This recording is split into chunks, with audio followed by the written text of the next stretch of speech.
Ես առաջարկում եմ, որ մենք հիմա կենտրոնանանք վիզուալ մասի վրա, որպեսզի մեր քաղաքացիները նաև վիզուալ տեսնեն, թե մեր անձնագրերը ինչ փոփոխությունների են ենթարկվելու, եւ այդ տրամաբանությամբ առաջարկում եմ, որ թերթենք եւ ներկայացնենք անձնագրի նոր դիզայնը։ Իհարկե առաջին փոփոխությունը գույնի փոփոխությունն է։ Իհարկե մենք մեր դրոշի վրա 3 գույն ունենք՝ կարմիր, կապույտ եւ ծիրանագույն, եւ մենք որոշել ենք նաեւ, որպեսզի կենսաչափական անձնագիրը կարմիր երանգ ունենա, որը նաև մեր ուսումնասիրությամբ միջազգայինորեն ամենաշատ տարածված երանգներից է, սկզբունքորեն կարմիր կապույտը ամենատարածվածներն են։ Տվյալ դեպքում մենք նաև փոփոխությունը ավելի տեսանելի դարձնելու համար, որովհետև հին նմուշի անձնագրերն էլ դեռ որոշ ժամանակ առնվազն շրջանառվելու են, որպեսզի տարբերությունը շատ ակնառու լինի, դրա համար որոշեցինք փոխել գույնը, ընդհանուր պատկերը այսպիսին է,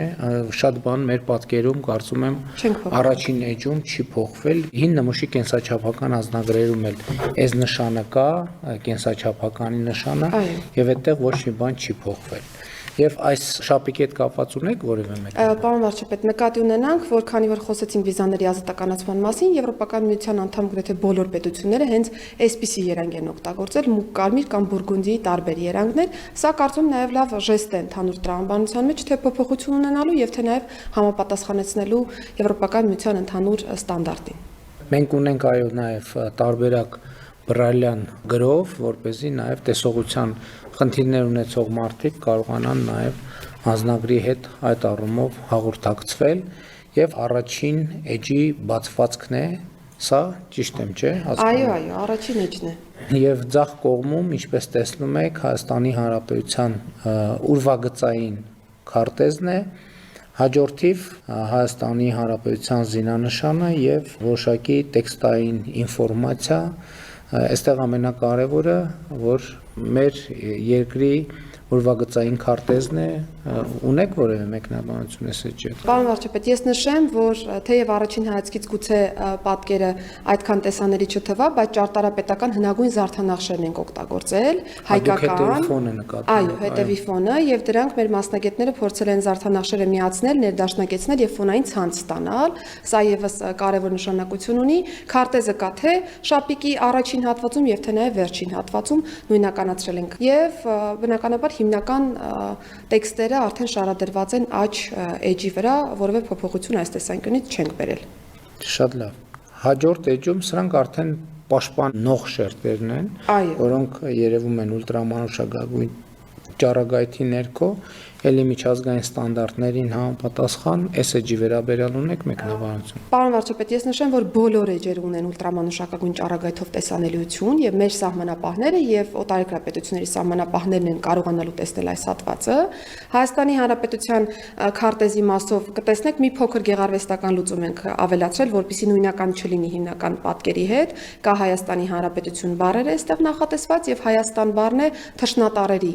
տրամաբանության մեջ, ընդ որում պիտի փաստեմ, որ Մատենադարանի գործընկերների հետ վերահաստատել ենք, որ սրանք լրիվ ճշգրիտ են, խնամքով գծագրված են եւ որևէ հակասություն չունենք մասնագիտական դաշտում, ներքևում կնկատեք կրկին զարդանախշեր են ժապավենաձև դասավորված։ Այսինքն այս պատկերը երևալու է միայն ուլտրամանուշակագույն լուսավորության ներքո եւ դա պաշտպանիչ շերտն է անձնագիրը կեղծումներից պաշտպանելու համար։ Հաջորդիվ արդեն սա էլի միջազգային ստանդարտին համապատասխանող արդեն անձնական անհատական տվյալները պարունակող էջն է, որը էլի ստանդարտ է, շատ, եթե նույնիսկ տարբերություններ կան մեր այսօրվա գործող անձնագրերից, այդ տարբերությունները մեծ չեն, նկատի ունեմ դրանց վրա շատ կենտրոնանալու առիթ չկա, ունեք դրա հետ կապված։ Ես ուղղակի նշեմ, որ տվյալների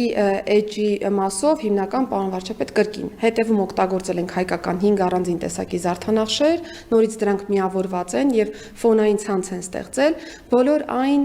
բառերը, ընդհանուր տեքստերը, հաջորդականությունը, որը որ կա, ամբողջովին ԻԿԱՕ-ի ստանդարտին համապատասխան է, ինչ տեքստ որ տեսնենք ենք նկարում կրկին ICAO-ի հիմնական պահանջներից է, ինչ տես որ չտեսնենք նույնիսկ եւ մտածեինք, որ օրինակ կարելի է այդ տեքստերն ունենալ, պիտի նկատի ունենանք, որ ICAO-ն չի խրախուսում տեքստերից ընդհանուր չափանիշներից դուրս տարբեր բառերի օգտագործումը, որովհետեւ դրանք սահմանային հատման կետերում շատ իրավիճակներում խնդիրներ են գեներացնում եւ սա է պատճառը, որ ինչ ստանդարտով նախատեսված է կա եւ որևէ հավելյալ բան մենք չենք նախատեսել սրանում։ Այս edge-ը հիմա մենք հորիզոնական ենք ցույց տալիս, բայց անձնագրի մեջ ինքը լինելու է ուղղահայաց, ճիշտ է։ Ուղղահայաց դիրքավորում է ունենալու եւ ահա այսպեսին է լինելու մեր edge-ը, վիզուալ, ուղղահայաց է լինելու անձնական տվյալների edge-ը եւ մենք ինչպես տեսնում ենք երրորդ edge-ում Մեսրոբ Մաշտոցի ստեղծած այբուբենն է։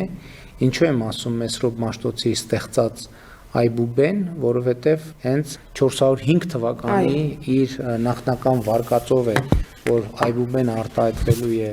անձնագրի մեջ եւ հիմա հաջորդի վեճերում մենք կտեսնենք,